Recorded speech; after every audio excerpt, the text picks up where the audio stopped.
Bem-vindo, gente boa! Sou o professor Euclides. Nós estamos na segunda lição sobre Cântico dos Cânticos. Nós vamos tratar hoje do tema autoria e datação. Então, é um prazer para mim estar aqui mais uma vez junto com vocês. Vamos seguir com a nossa segunda lição. Quanto à autoria do livro, os judeus antigos atribuíam ao rei Salomão. Para isso, eles se baseavam no capítulo 1, versículo 1, na citação do rei no capítulo 1, 4, no 3, no 7, seguintes.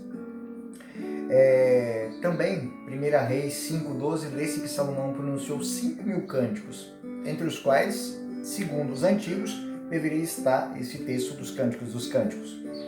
Mas,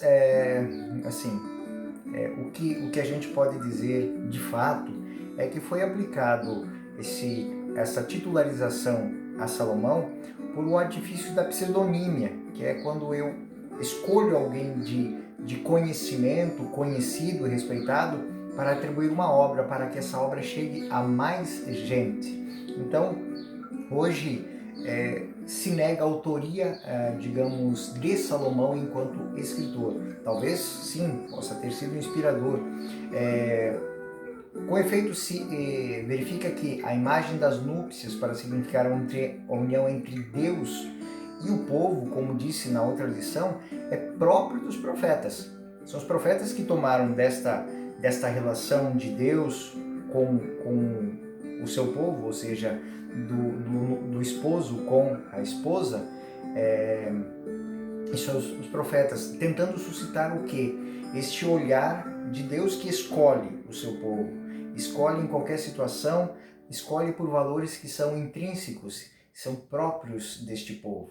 E aí é o ponto de partida para a grande reflexão que está dentro do livro dos Cânticos dos Cânticos. Além disso, o Cântico dos Cânticos tem expressões de um hebraico que não é próprio do tempo de Salomão, um hebraico tardio, um hebraico e de algumas influências persas. Então, isso mostrando que é um hebraico por volta do século IV, não do século X, como seria se fosse a autoria, né? Então, no século IV a.C. Em consequência, o livro atribuiu ao autor posterior ao exílio na Palestina. Nada mais a respeito da origem nós podemos encontrar. Então, não é Salomão, não. Mas é um autor que, motivado por todo aquele pensamento oriundo do pensamento dos profetas, cria um enredo onde a personificação de Deus no esposo e a personificação da esposa em Sião, na filha de Sião, que é um nome para se dar ao povo de Israel, faz essa unidade. E aí, na reflexão de como se dá esse amor, o caminho que esse amor faz, a busca de vivência, desse encontro, ele é muito importante para a reflexão desse povo.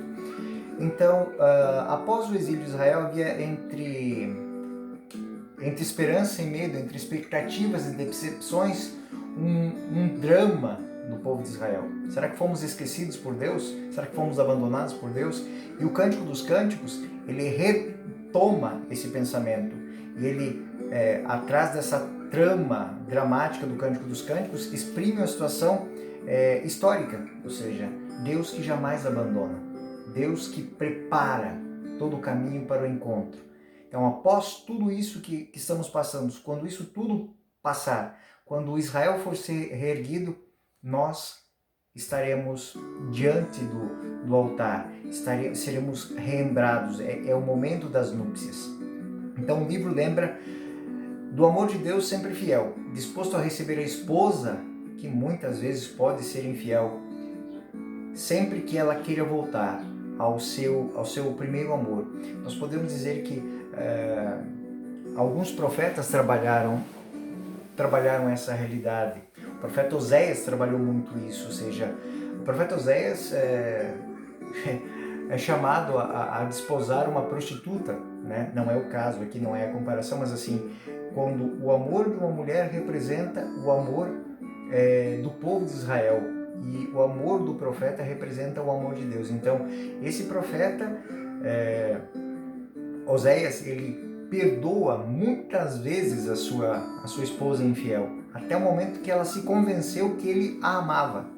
Esse é o caminho de Israel, que tantas vezes infiel deve convencer-se que Deus não o abandona, mas Deus se mantém fiel mesmo que ele seja infiel. Entre os judeus antigos, em alguns momentos foi posta em dúvida esta canonicidade desse livro, né? Houve rabinos que até restringiram o uso desse livro entre os judeus, né? Mas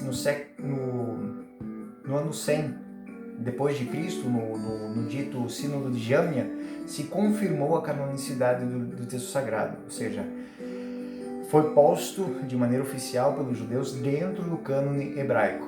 O livro dos Cânticos também, até hoje ele é lido no período da Páscoa dos judeus e propõe, né, uma reflexão sobre a aliança de Deus com o seu povo. A Páscoa judaica, que é aquele todo período em que o judeu se prepara para celebrar a renovação da aliança, os textos que são lidos são exatamente os textos dos Cânticos dos Cânticos. Entre nós cristãos, também houve dúvidas sobre a canonicidade, porém isso se dissipou. O livro é interessante do ponto de vista da cultura judaica também, porque se nós olharmos dentro do livro, nós vamos perceber coisas muito interessantes.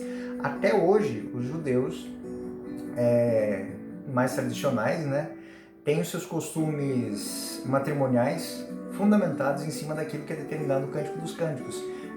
Só para a gente dar exemplo, né, a celebração das núpcias continua sendo na primavera, como determina Cântico dos Cânticos 2:11, durante 7 dias, né?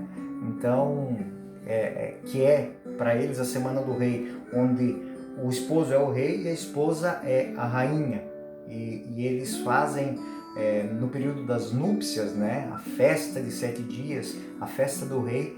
A esposa, ela ao final, né, ela conduz os coros, né?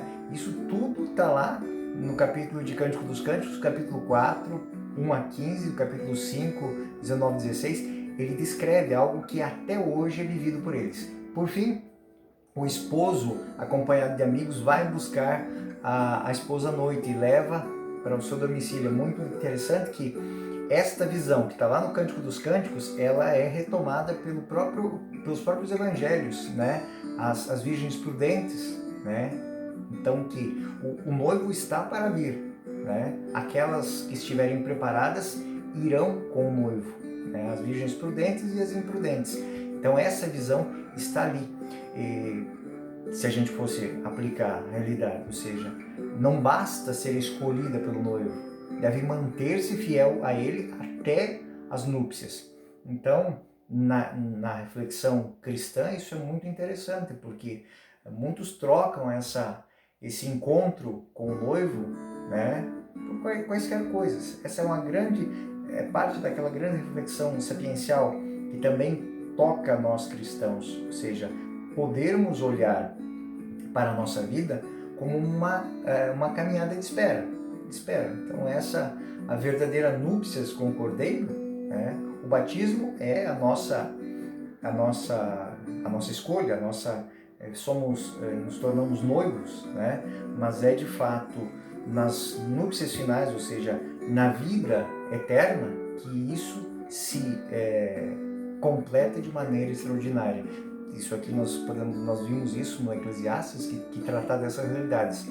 Enfim, Cântico dos Cânticos é um documento que, a seu modo, considera o ministério da aliança de Deus com os homens. E isso marca toda a história do povo de Israel. Ou seja, o povo de Israel tem que compreender essa realidade, o cristão tem que compreender essa realidade. Ou seja, nós temos uma dignidade que é própria para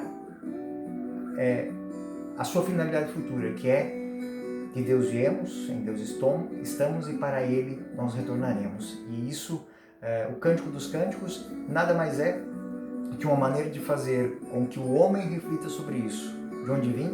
Quem sou? Para onde vou?